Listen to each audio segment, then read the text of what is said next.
안녕하세요, 청취자 여러분. 세상에서 가장 오래된 꿀안 어디에 있을 거라고 생각하시나요? 아마 많은 분들이 중동 지역을 먼저 떠올리실 텐데요. 네, 보통 그렇죠. 근데 놀랍게도 가장 오래된 꿀안 사본 조각 중 하나가 영국 버밍엄 대학교 도서관에 잠들어 있었습니다. 정말 의외의 장소죠. 네, 오늘 저희는 청취자께서 보내주신 자료인데요. 버밍엄 꿀안, 중동 밖 가장 오래된 경전, 이 발췌문을 통해서 이 흥미로운 이야기를 좀 더 깊이 파헤쳐 보려고 합니다. 네, 아주 흥미로운 주제입니다. 이 사본이 어떻게 발견됐는지, 또 그 연대가 왜 그렇게 중요한지, 그리고 지금 우리가 아는 꿀안과는 얼마나 같고 또 다른지, 결정적으로 왜 이게 영국에 있는지 그 배경까지 한번 자세히 살펴보겠습니다. 자, 그럼 시작해 볼까요? 네, 좋습니다. 정말 시작부터 놀라운데요. 이게 그냥 오랫동안 도서관 서고에 다른 고문서들이랑 같이 있었다는 거잖아요. 네, 맞습니다. 그냥 수많은 소장품 중 하나였죠. 그러다가 2015년에 탄소 연대 측정을 했는데 이게 세상을 깜짝 놀라게 한 거죠. 이 연대 특정 결과가 구체적으로 왜 그렇게 중요했던 건가요? 네, 그 결과가 정말 결정적이었습니다. 양피지가 만들어진 시기가 서기 568년에서 645년 사이다, 이렇게 나온 거예요. 568년에서 645년 사이요? 네, 근데 이게 바로 이슬람의 예언자 무하마드가 활동했던 시기, 대략 570년에서 632년인데 그 시기랑 거의 겹치거나 아니면 바로 직후라는 거죠. 그러니까 예언자 생존 시기랑 거의 동시대거나 바로 다음 세대. 그렇죠. 그러니까 이 사본이 어쩌면 꿀안이 처음 형태를 갖추던 그 초기 단계의 직접적인 증거일 수 있다. 이런 점에서 학술적으로나 종교적으로나 엄청난 의미를 갖게 된 겁니다. 와, 그렇게 오래된 사본이라면 현재 우리가 아는 꿀안하고 내용에 좀 차이가 있을 수도 있겠다, 이런 생각도 드는데요. 네, 당연히 그런 의문이 들 수 있죠. 아주 중요한 포인트입니다. 실제 비교 결과는 어땠는지 궁금하네요. 그래서 연구자들이 실제로 그 사본에 적힌 내용을 봤어요. 꿀안 18장에서 20장 일부 내용이었는데요.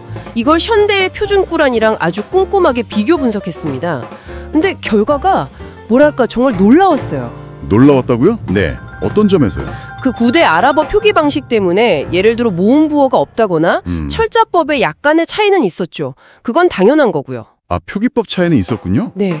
하지만 거기에 사용된 단어, 그리고 문장의 순서, 또 그 안에 담긴 신학적인 메시지 같은 본질적인 내용 있잖아요. 그게 현대 꿀안과 사실상 동일하다는 게 확인된 겁니다. 거의 그대로요? 1400년 전인데? 네. 거의 그대로예요.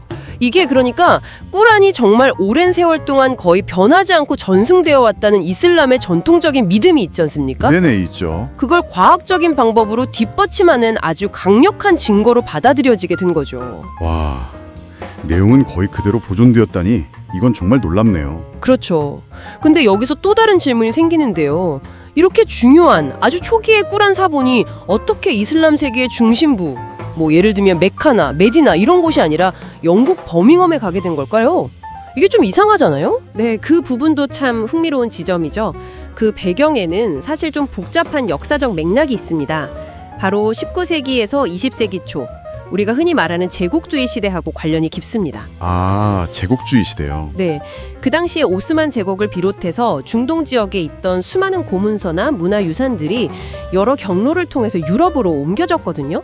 아마도 이 버밍엄 꿀안 역시 그런 큰 흐름 속에서 정확한 경로는 아직 불분명하지만 어쨌든 영국으로 유입되었을 것이다, 이렇게 추정하고 있습니다. 그러니까 그 시대의 다른 많은 문화재처럼 이것도 흘러들어갔을 가능성이 높다는 거군요. 네, 그렇습니다.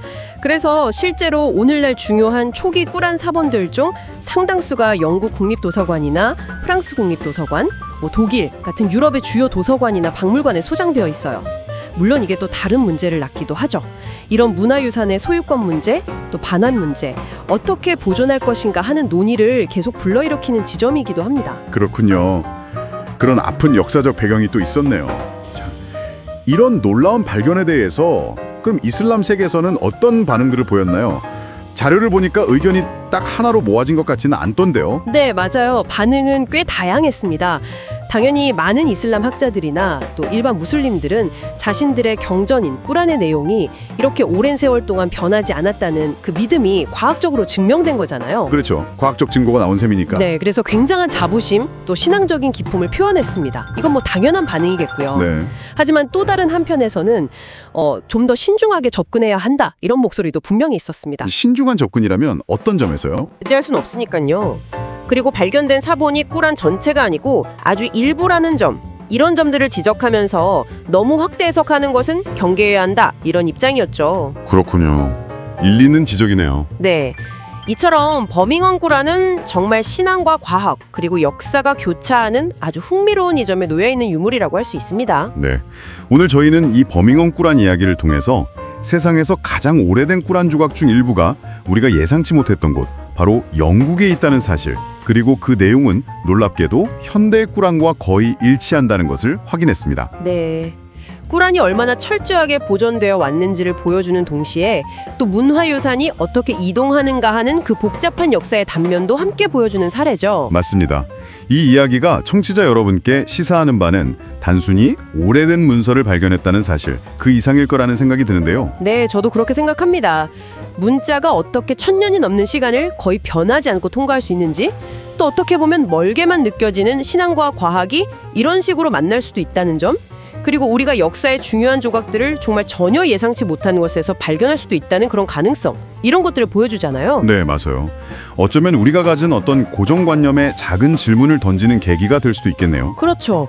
역사는 늘 우리 주변에, 때로는 아주 가까운 곳에 있을 수 있다는 거죠. 자, 오늘 이야기를 마무리하면서 여러분께 마지막으로 한 가지 질문을 던져드리고 싶습니다. 이 버밍엄 꾸란 같은 아주 초기 사본에는 현대 꾸란과는 달리 모음이나 발음 구별 부호 같은 것들이 거의 없었다고 하잖아요. 네, 초기 아랍어 표기의 특징이죠. 내용은 거의 변하지 않았다고 확인되었지만 지난 1400년간 이러한 표기상의 차이가 꾸란의 읽는 방식이나 더 나아가서 그 해석에는 과연 어떤 미묘한 영향을 미쳤을 가능성은 없을까요? 아주 중요한 질문이네요. 표기는 같아도 해석의 여지. 네, 이 질문에 대한 답을 각자 한번 생각해 보시면 어떨까 합니다. 오늘 저희 이야기는 여기서 마치겠습니다. 감사합니다. 감사합니다.